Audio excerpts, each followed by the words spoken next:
எத்தனையோ மேற்கோள்களை நான் சொல்ல முடியுங்க.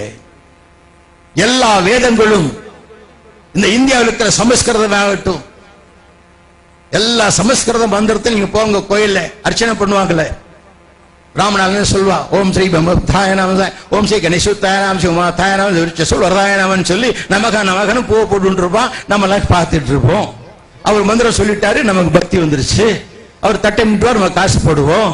அவருக்கும் என்னன்னு தெரியாது, உங்களுக்கும் என்னன்னு தெரியாது, ரெண்டு பேரும் வந்துடும். என்ன சொல்றாரு ஒரு நாளைக்கு கேட்டீங்களா? ஐயரா என்ன சொல்றீங்க மந்திரம்?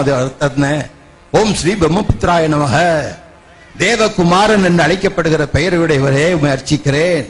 கன்னி சுத்தாய நமக, கண்ணியின் வயிற்றில் பிறந்த பிறப்பையுடையவரை உம்மை அர்ச்சிக்கிறேன். விருட்ச சூல் அருதாய நமக, சூலம் ஒன்ற மரத்திலே தன்னை பலியாக்கின பெயருடைய உம்மை அர்ச்சிக்கிறேன். மிருத்யும் ஜெயா நமக, மரத்திலிருந்து உயிரோடு எழுந்தவரை உம்மை அர்ச்சிக்கிறேன். மகாதேவாய நமக, எல்லா தேவர்களுக்கும் பெரியவர் என்று பெயருடையவரை உம்மை அர்ச்சிக்கிறேன். இதெல்லாம் யாரை குறிக்குது? என் ஆண்டவராக இயேசு ஒருவர் தான் இந்த இதற்கெல்லாம் தகுதி பெற்றவர். நல்லா சிந்திச்சு பாருங்க. மந்திரம் சொல்லிட்டு போறார், மந்திரம் சொல்லிட்டு, மந்திரத்துக்கு அர்த்தம் இருக்குயா? அம்மா மந்திரத்துக்கு அர்த்தம் இருக்குது, என்னன்னு கேட்டு பாருங்க.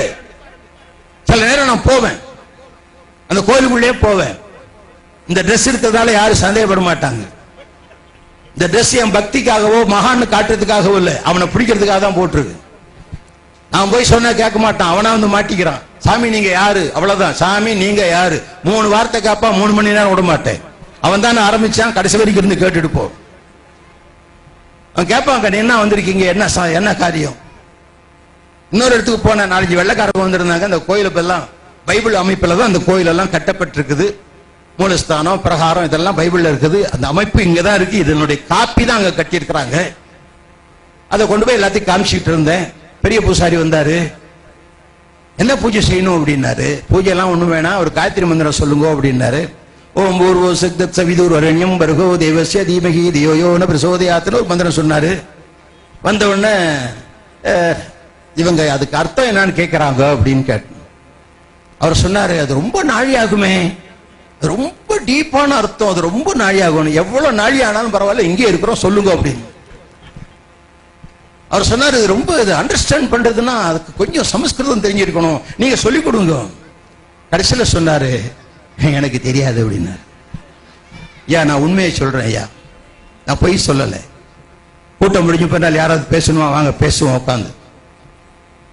வேதங்களை படிக்காம, வேதங்களை கற்றும் கொடுக்காம மறைச்சு வச்சுட்டு, தனக்கு தோன்றியதெல்லாம் தெய்வம்னு சொல்லி மக்களை ஏமாற்றி, உண்மையான தெய்வத்தை கொண்டு ஒரு வெள்ளக்கார தெய்வம், அந்நிய நாட்டு மதம் எல்லாம் சொல்லி, கிறிஸ்தவன் சொன்னாவே தாழ்த்தப்பட்டவங்க தான் அதுல சேருவாங்கன்னு பொய்யா சொல்லி, இப்படி இழிவுகளை ஏற்படுத்தி, இதுக்கு மேல கிறிஸ்தவ வளர்ந்துகிட்டு இருந்தா அடிச்சு பார்த்தான், உதைச்சு பார்த்தான், கொன்னு பார்த்தான், தீ வச்சு பார்த்தான். ஒரு விடுதலையின் மார்க்கம் இருக்கிறது, ஒரு ரட்சிப்பின் மார்க்கம் இருக்கிறது. உங்களுக்காக நான் பலியாயிருக்கிறேன். பிரஜாபதி தேவப்பியகம் அத்மானம் யஜ்யம் கிருதுவா பிராயச்சித் என்பது மூல மந்திரம். சாம வேதத்தின் தாண்டிய மகாபராமணத்தில் வருகிற ஸ்லோகம். பிரஜாபதி ஆகிய கடவுள், அதாவது மக்களின் தலைவன் ஆகிய கடவுள், மனிதனின் ஆத்ம பாவத்திற்காக மனிதனை போன்ற சரீரத்தோடு வந்து அதையே பலியாக்குவார் அப்படின்னு எழுதி வச்சிருக்கான். அப்படி பலி ஆன தெய்வம், பலி கேட்ட தெய்வம் அல்ல, பலி ஆனவர் கர்த்தராகிய இயேசு கிறிஸ்து ஒருவர் மாத்திரமே. அவரால் அன்றி ரட்சிப்பு இல்லை. வானத்தின் கீழே பூமியின் மேலே மனுகுலம் ரட்சிக்கப்படுவதற்கு இந்த இயேசு நாமத்தை தவிர